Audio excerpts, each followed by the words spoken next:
ఒక మనిషిని మనం ఏ టైంలో ఎలా ఉంటాడో మనం ఎక్స్పెక్ట్ చేయలేము, మనం అర్థం చేసుకోలేం కూడా. రకరకాలుగా మారిపోతుంటాయి మనిషి స్వభావాలు, మనిషి ఆలోచనలు అప్పటికప్పుడు మారిపోతాయి. ఆ వీధి నుంచి ఈ వీధి భక్తులకు మారిపోతుంటది. వాళ్ళందరినీ ఎంటర్టైన్ చేస్తూ జీవితాంతం బతకాలంటే మన వల్ల కాదు. మనకులా మనం ఉండాలి. నాలో ఉంటే నా క్రియలు ఎలా ఉంటాయో నాకు తెలుస్తుంది, నీ క్రియలు ఎలా ఉంటాయో నీకు తెలుస్తుంది. కానీ మనుషుల ఎక్స్పెక్టేషన్స్ లోకి వెళ్ళకండి. వాళ్ళు నిన్ను మామూలుగా ఉండనివ్వరు. ఒక చిన్న చైనా కథ ఒకటి ఉంటది. ఒక ఇద్దరు భార్యాభర్తలు గాడిద మీద ఎక్కి వెళ్ళిపోతున్నారంట. ఇద్దరు గాడిద ఎక్కేశారట. అప్పుడు రోడ్డు మీద వస్తూ ఒక అన్నట్టు దున్న పోతుల్లో ఉన్నారు. పాపం ఒక ఇద్దరు కలిసి ఒక గాడిద ఎక్కేశారు. చూడండి, దున్న పోతుల్లో ఉన్నారు ఇద్దరు కలిసి. ఆ గాడిద ఏమవుతుంది, మొగుడిని పెళ్ళని ఎంత అలిసిపోతుందో అమ్మ గాడిద తెల్లి అన్నాడట ఒకడు. అరే నాయన వీళ్ళిద్దరు ఇప్పుడు ఆయన ఏదో విధంగా సాటిస్ఫై చేయాలని చెప్పేసి ఆ మొగుడు దిగేసేసి పెళ్ళాన్ని లాక్కుని వెళ్తుంటే ఇంకోటి ఎదురేగాడు అన్నాడంట, ఇది చూడండి ఎంత పొగరబోద్దో, మొగుడినేమో కింద నడిపిస్తుంది, ఇదేమో పెద్ద రాణి గారిలోకి ఊరేగుతుందంటే అయ్యి బాబా ఈయన సాటిస్ఫై చేయాలని చెప్పి ఈవిడ దిగేసి ఆయన ఎక్కిచ్చిందంట. అప్పుడు ఇంకొకటి ఎదురైనట్టు ఇటు చూడండి ఎంత దరిద్రుడో, ఆడ మనిషిని రోడ్డు మీద నలిపిస్తున్నాడు, ఆడ మనిషిని రోడ్డు మీద నలిపించి ఈడేమో గాడిద మీద కూరేగుతున్నాడు, గాడిదిగాడు అన్నాడంట. ఈయనకి ఇంకా బాధ కలిగి ఇప్పుడు ఇతను సాటిస్ఫై చేయాలని ఇద్దరు దిగేశారు. ఇద్దరు దిగేసి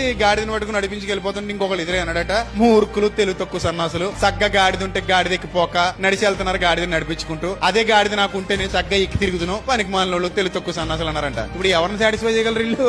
ఎవరిని నువ్వు సాటిస్ఫై చేయలేవు, నీ తరం కాదు. అందుకని అందరినీ స్విచ్ ఆఫ్ చేసేసి నీలో ఎక్స్పీరియన్స్ ఎంత వరకు ఉందో నిన్ను నువ్వే చెక్ చేసుకో.